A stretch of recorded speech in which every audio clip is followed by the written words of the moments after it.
Hello, hi, it's me again. And I know you can't see me.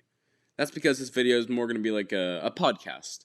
I'll do my best to visually stimulate you with little images and stuff throughout.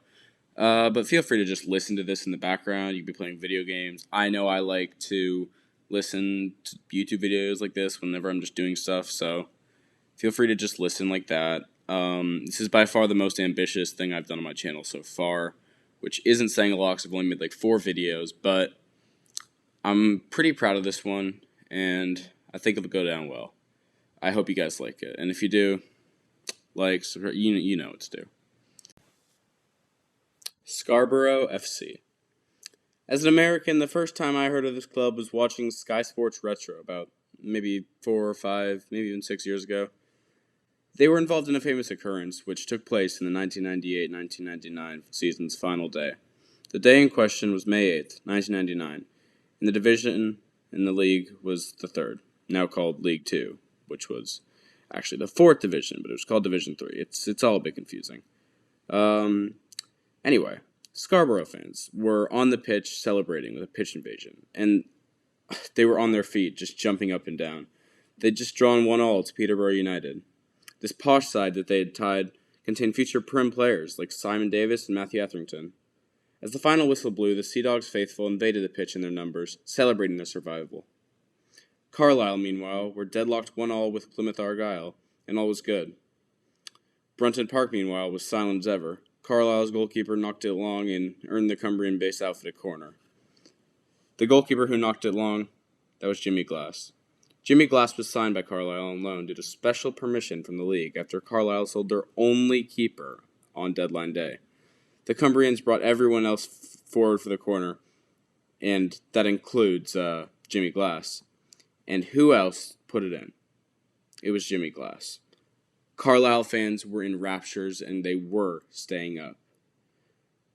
And this is all well and good, but back at the athletic ground, the Scarborough fans were receiving news and were in disbelief. They were back in the conference. It was the first relegation in the history of the club. Now, my dumb American self watched that video and thought, wow, what a story, and moved on with it. As a keeper myself, I could only dream of something like that happening. But a few weeks ago, I revisited the video and thought to myself, whatever happened to Scarborough after that fateful day? This is the story of Scarborough FC. That first season back in the conference wasn't quite up to the fans' expectations. Kidderminster Harrier won the league quite comfortably by 9 points, and Scarborough could only finish in 4th position. The next season they finished 10th, and season after that they were bottom at Christmas. With the threat of further relegation looming, new manager Russell Slade oversaw a comfortable mid-table turnaround with the Sea Dogs finishing in 12th position, and he followed that up with a 7th place finish in the 2002-03 season. And in the 03-04 season, it had its own pros and cons. The major pro being a run to the FA Cup 4th round at home against Chelsea at their newly renamed ground, McCain Stadium. The club gave a great account of themselves, only following to a John Terry goal and a narrow 1-0 defeat. The end was inching closer, and seeds of doubt about the club's future were entering minds. The finances weren't what they could be, and this was proved when Slade left to go to Grimsby Town, and they brought in Nick Henry to succeed him. Another mediocre season was up next as Borough finished in 13th place. Although incredibly, McCain Stadium was an absolute fortress that season. They went unbeaten at home. But all fortresses must one day fall, and this one definitely did. In the 05-06 season, Scarborough finished rock bottom, and fans were livid, ready to riot almost. As it happened, however, Canvey Island were forced to resign from the league, and Altrincham were deducted 18 points, which saved the Sea Dogs from relegation. The fans were delighted. I mean, they were safe. But just like it had happened almost 7 years before, Scarborough, from the brink of survival, pushed down at the last second. They had tumbled down the divisions with no good fortune looking near. The league was not even convinced of their financial stability, and they were forcibly relegated. Their new manager, Mark Patterson, brought in former Scarborough players Tony Hackworth and Mark Hott for the upcoming season. The season in question would be started for the Sea Dogs on minus 10 points due to the club being in administration. Their final game was a 1-0 victory over Hucknall Town. They finished in 20th. They had survived. Despite starting that season with negative 10 points, they survived barely. Again. And surely, this time, no one could take this away from them. And technically, no one did. The club's fortunes were looking up. They were planning for a new stadium to be built on the outskirts of town, and it was set to be completed by the 2009-2010 season. It was going to be that the proceeds from the sale of McCain Stadium were going to a housing developer, which would effectively not only wipe out the club's debts, but also pay for the new stadium. However, it wasn't so simple. There was a covenant in that they were made aware of in the rules of McCain Stadium, which restricted it to exclusively sporting use, meaning that the housing developers couldn't use it for themselves. The Scarborough Borough Council, yes, that's what it's really called, Scarborough Borough, would have none of it when the club tried to convince them that the sale of the stadium would not only wipe out the club's debts but also pay for a new stadium. And the covenant had to be abided by. And on June 20th, 2007, Scarborough FC folded as a club and a business, and their 128-year existence was over. So what came next? The fans of Scarborough FC were not ready to just let their club leave from existence before their very eyes. They wanted it to live on. It was their home. In comes Scarborough Athletic Football Club. Founded on June 25th, 2007, just 5 days after the official dissolution of its predecessor.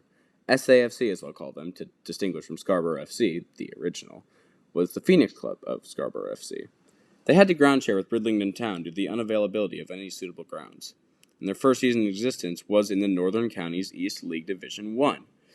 The names just get longer the lower down the pyramid you go. It's weird. Which, anyway, was the 10th Division. And in just their second season of existence, they were promoted when they won the league with 92 points from just 36 games and a plus 97 goal difference.